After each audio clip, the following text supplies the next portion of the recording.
Hi guys! Magtanim tayo ng kamuti tops. Purple yan. Purple sweet potato. Ayan guys. Let's plant.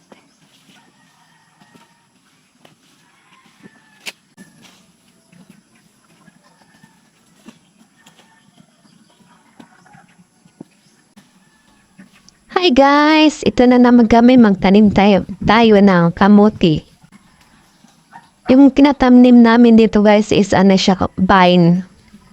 Yung mga sanga ng mga kamuti namin. Ito palang kamuti na to is color violet or purple.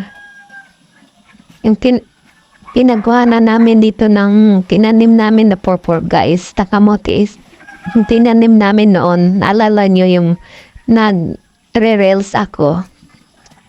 So, ito na naman yung pinagawa na namin ng vines ngayon. Ito pala yung mother ko. Masipag siya magtanim ng mga roots crop dito sa aming farm. Yung hobby niya is magtanim for exercise daw niya paghapon at umaga guys. Yung edad niya pala ang edad pala ng mother ko guys is 75 years old pero malakas pa rin siya. Yes. Ayan guys, kukuha na nga tayo ng kamuti tops doon sa tinanim namin before. 4 months yata yan guys o 3 months.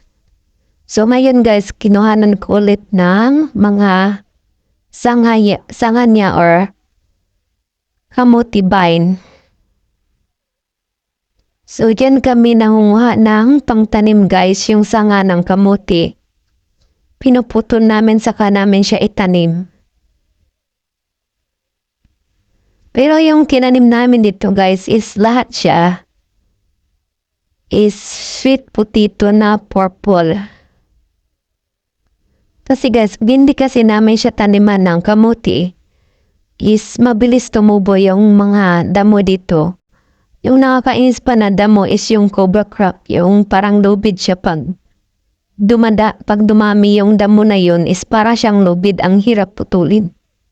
Kaya isipan namin tamnan na lang namin ng kamuti lahat dito guys para hindi na siya tutubuan ng mga matitigas na damo kagaya ng yung sinasabi ko sa inyong damo na yung parang lubid siya pag pinuputol mo, ang hahaba, parang kamuti din siya. Ito naman yung aming mga manok dito guys. Sunod sila pag nag-garden kami guys. Kasi yung kinakain nila dyan guys, yung earthworm at saka insekto. Malakas kasi silang kumain guys. So yung mother nito guys is nangingitlog na. Naalala nyo yung nag-garden ako kasi magtatanim ako ng lilies flowers. Yung mother niya yun is yung color puti. So ngayon wala na yung mother nila ng mga chicken. Kasi nangingitlog na yun. Ito naman yung snack namin pag nagpapahinga kami dito sa bukid guys. Yung bayabas. Yan guys, kumuha ako ng kamuti tops. At itatanim na namin sa aming nalinisan na area dito guys. So yan guys, yung kinuha ko na kamuti vines, ang haba. So, pinuputol ko yung medyo mahaba. Saka yung maiksi naman is itatanim ko na siya.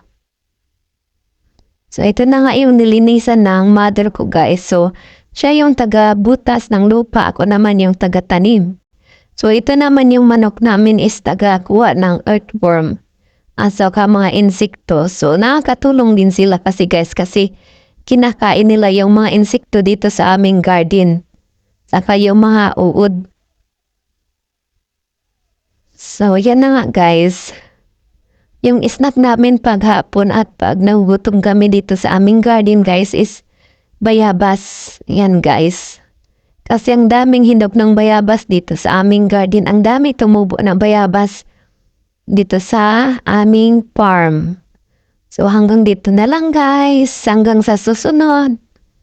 Thank you for watching. I hope you enjoy watching my video. Thank you. Bye-bye.